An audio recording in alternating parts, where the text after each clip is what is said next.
कर्मणैव हि संसिद्धिम् आस्थिता जनकादयः लोकसंग्रहमेवापि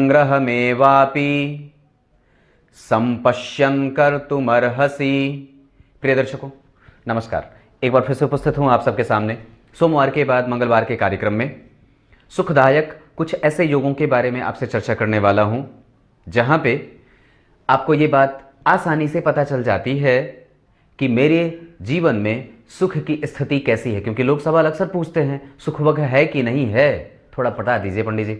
आइए शुरू करते हैं आज का कार्यक्रम के आरंभ में बोले कुछ श्लोकार्थ भी बताने वाला हूं, कहीं जाना नहीं है, बस थोड़ी सी देर मैं तुरंत उपस्थित होता हूं।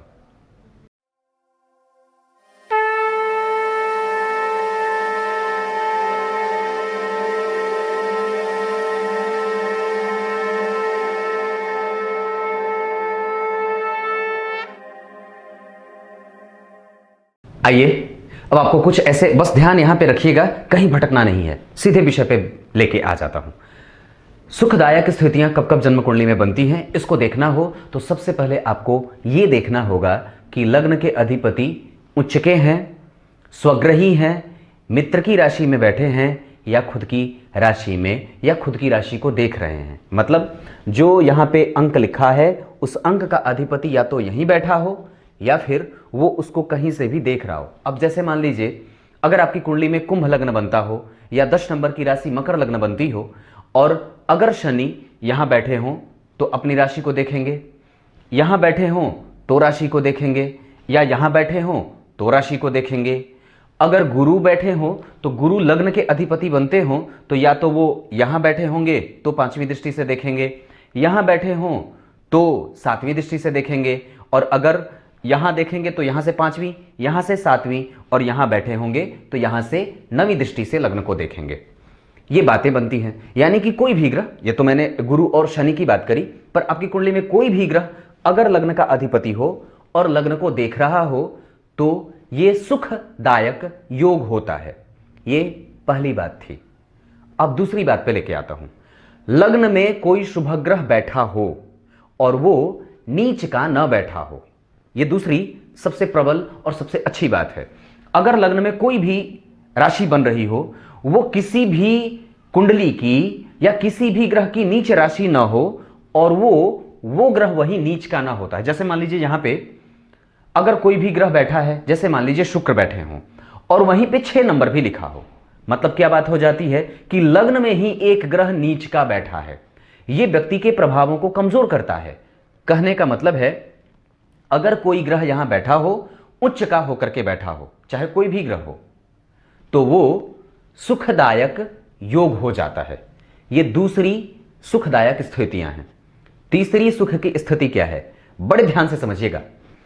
जन्म कुंडली में जहां भी सुखेश बैठे हों, जहां भी सुख के अधिपति, अब सुख के अधिपति को कैसे समझे, यहां पे जो अंक लिखा हो आपकी कुंडली में, जो भी अंक लिखा है, जैसे मान लीजिए यहां 1 नंबर लिखा है, मान लीजिए मैंने यहां पे 1 नंबर लिख दिया। अब 1 नंबर के अधिपति कौन होते हैं, मंगल। तो अब मंगल जहां भी बैठे हो ना, जहां भी मंगल बैठे होंगे, मान लीजिए मंगल यहां के अधिपति होकर के और यहां बैठ गए, यहां के अधिपति हुए और यहां बैठ गए, और वो जहां भी बैठे हों वहां से 4 घर आगे लग्नेश बैठे हों, मतलब लग्न के अधिपति से 4 घर पीछे सुख भाव के अधिपति बैठे हों या 4 घर आगे बैठे हों, मतलब दोनों एक दूसरे से केंद्र में होने चाहिए। मतलब 4 घर का अंतर, दूसरा 7वां नहीं, 4 घर का अंतर, यह देखना है। वो एक दूसरे को देखेंगे तो वो एक अलग प्रकार का साधारण सा सुखदायक योग बनेगा। पर यह बात कि सुख के अधिपति जहां भी कुंडली में बैठे हों वहां से 4 घर आगे गिनने पर लग्नेश खुद बैठे हों, ये सुखदायक योग होता है। बात समझ में आ रही होगी, मैं बिल्कुल धीरे धीरे बता रहा हूं तो ध्यान से समझते जाइएगा। यह तीसरी सुखदायक स्थिति है। चौथी सुखदायक स्थिति क्या है, जन्म कुंडली में सुख के अधिपति या तो दूसरे भाव में बैठे हों किसी शुभ ग्रह के साथ। ध्यान से, जन्म कुंडली में सुख के स्थिति, सुख के अधिपति चौथे भाव में शुभ ग्रह के साथ बैठे हों, जन्म कुंडली में सुख के अधिपति पंचम भाव में सुख के अधिपति के साथ कोई शुभग्रह बैठा हो, जन्म कुंडली में सुख के अधिपति सातवें भाव में किसी शुभग्रह के साथ बैठे हों, जन्म कुंडली में सुख भाव के अधिपति नवें और एकादशवें भाव में किसी शुभग्रह के साथ बैठे हों, तो ये सुखदायक स्थिति होती है, ये सुख प्रदाता हो जाती है। स्थितियां जीवन में सुख की स्थिति बनती रहती है। ये चौथी सुखदायक स्थिति थी। पांचवी सुखदायक स्थिति क्या है कि जन्म कुंडली में सुख के अधिपति, ध्यान से समझिएगा, जन्म कुंडली में जो भी ये सुख भाव है, यहां से हर प्रकार का सुख देखा जाता है। सुख का मतलब जो विचार लो, चाहे वो गाड़ी का सुख हो या चौपाया जानवर का सुख हो, दूध का सुख हो या पानी का सुख हो, भवन का सुख हो या फिर बंगला का सुख हो, विला का सुख हो या फिर झोपड़ी का सुख हो, ये किसी भी प्रकार का सुख है। अगर आप आंतरिक सुख की बात करते हैं तो भी यहां से मिल जाएगा कि व्यक्ति का जीवन सुखपूर्वक कितना रहेगा। तो यहां पे यहां के जो अधिपति हों वो या तो गुरु से दृष्ट हों या देवगुरु बृहस्पति के साथ बैठे हों। ये देवगुरु बृहस्पति ही क्यों? क्योंकि चतुर्थ भाव के वो कारक होते हैं या चतुर्थ भाव पे वो या सुख के अधिपति होते हैं या सुख के कारक होते हैं। ये बात, सुख का क्षेत्र किसके पास है? देवगुरु बृहस्पति के पास। इसलिए अगर जन्म कुंडली में चतुर्थ भाव के अधिपति गुरु के साथ बैठे हों या गुरु से दृष्ट हों तो ये सुखदायक स्थितियां हो जाती हैं। जन्म कुंडली में सुख के अधिपति, ये पांचवी थी, जन्म कुंडली में सुख के अधिपति एकादशवें भाव में गुरु या शुक्र के साथ हों, जन्म कुंडली में सुख के अधिपति एकादशवें भाव में गुरु या शुक्र के साथ हों तो यह सुखदायक स्थिति होती है। यह छठवीं सबसे अच्छी बात थी। सातवीं सबसे अच्छी बात कि व्यक्ति की कुंडली में शुक्र मीन राशि के हों या गुरु उच्च राशि के हों और चंद्रमा लग्न में बैठे हों। यह बात बड़ी समझने वाली है कि व्यक्ति की कुंडली में शुक्र उच्च की राशि के हों, चंद्रमा लग्न में हो और गुरु एकादशवें में भी बैठे होने चाहिए, तो ये व्यक्ति की कुंडली में सुखदायक स्थितियां देती हैं, जिसका लाभ जातक को कोर्ट कचहरी के केस में लाभ देता है। ये छठी थी या सातवीं, जो भी होगी। अब आगे और बता देता हूं।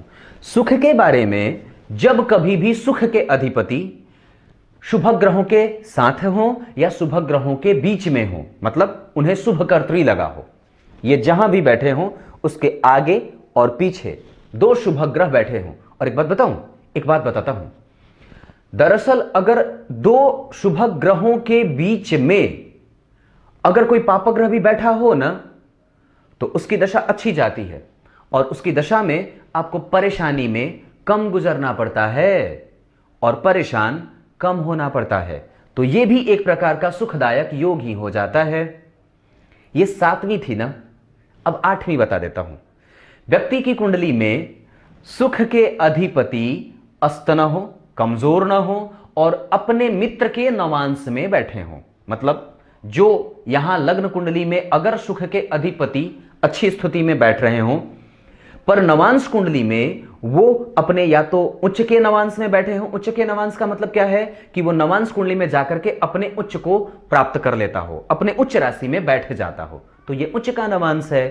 वो मित्र के नवांश में हो या फिर अपने ही राशि में हो, तो ऐसी स्थिति भी व्यक्ति को सुखदायक योगों का निर्धारण कुंडली में कर देती है। बात क्लियर है? समझ में तो आ रही होंगी ना। अब उसके बाद हिचकी आ गई थी। अब उसके बाद जन्म कुंडली में गुरु से चंद्रमा केंद्र में हो या दशम स्थान में चंद्रमा बैठे हो या लग्न में गुरु हो या लग्न पे गुरु का असर हो और दशम स्थान में चंद्रमा हो, तो यह भी सुखदायक स्थिति होती है। यह सब मिलाते चलिए कि आपकी कुंडली में कौन सा मिल रहा है। अब उसके बाद और भी सुखदायक योग बता देता हूं, रुक के जाइए। एकादशवें भाव में कर्क राशि बन रही हो, यानी कि कन्या लग्न बन रहा हो, एकादशवें भाव में कर्क राशि बन रही हो, गुरु वहीं बैठे हो, अगर शुक्र भी वहीं बैठे हो, या फिर अगर यहां कर्क राशि न बन रही हो तो अगर गुरु और शुक्र एक साथ बैठे हो पर केंद्र में यहां यहां यहां पर साथ में उससे सातवें चंद्रमा होने चाहिए। मतलब क्या है कि गुरु शुक्र यहां बैठ गए, गुरु हो गए ये गुरु हो गए और शुक्र हो गए, पर चंद्रमा यहां से इनको देख ले रहा हो, तो ऐसी स्थिति सुखदायक हो जाती है।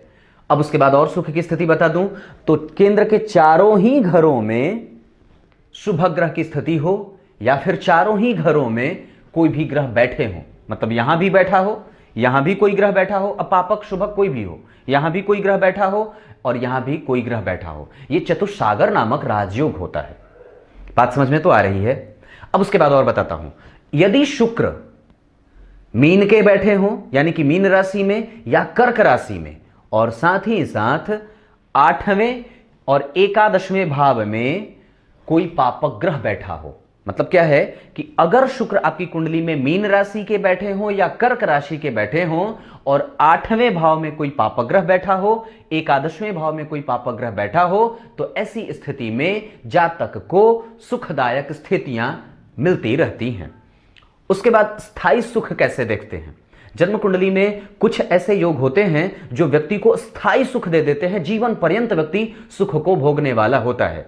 जन्म कुंडली में अगर दशम स्थान में चंद्रमा बैठे हों, ध्यान दीजिएगा ये सबसे बड़ी बात है, अगर जन्म कुंडली में दशम स्थान में चंद्रमा बैठे हों और साथ ही साथ गुरु की उस पर दृष्टि पड़ जाती हो या लग्न से गुरु केंद्र में आते हों, मतलब या तो यहां या तो यहां, यहां या फिर यहां, साथ में नहीं, केंद्र में या एक दूसरे के आमने सामने, तो यह स्थिति भी जहां गज केसरी योग का निर्माण करती है, वही व्यक्ति को जीवन पर्यंत और हमेशा के लिए सुखदायक स्थितियों से उबार देती है या बना देती है, उबार नहीं बना देती है। बात समझ में तो आ रही होगी। इतनी सारी स्थितियां हैं। और भी बात बता दूं तो कभी भी जन्म कुंडली में छठे भाव पे सूर्य की दृष्टि पड़ती हो या स्वयं छठे भाव में सूर्य बुध के साथ बैठे हो, यहां पे अगर छठे भाव में सूर्य बुध के साथ बैठे हो तो व्यक्ति को कभी भी विपरीत परिस्थिति से उलझ करके निकाल देते हैं, उबार देते हैं। वो सिर्फ देख भर लेता है तो उसके दुश्मन शांत हो जाते हैं और बिना कुछ बोले निकल जाते हैं।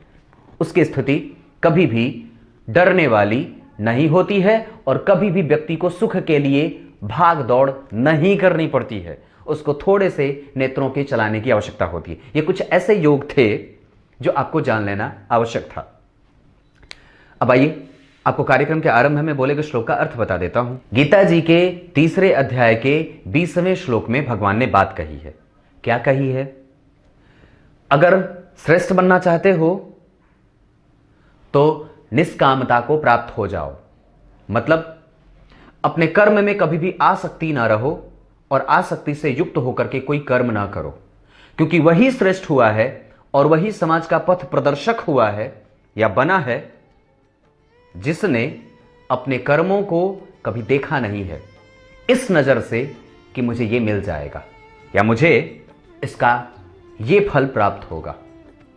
तब तक के लिए इजाजत दीजिए, कल एक बार फिर से उपस्थित होंगे आप सबके सामने। तब तक के लिए बहुत बहुत नमस्कार।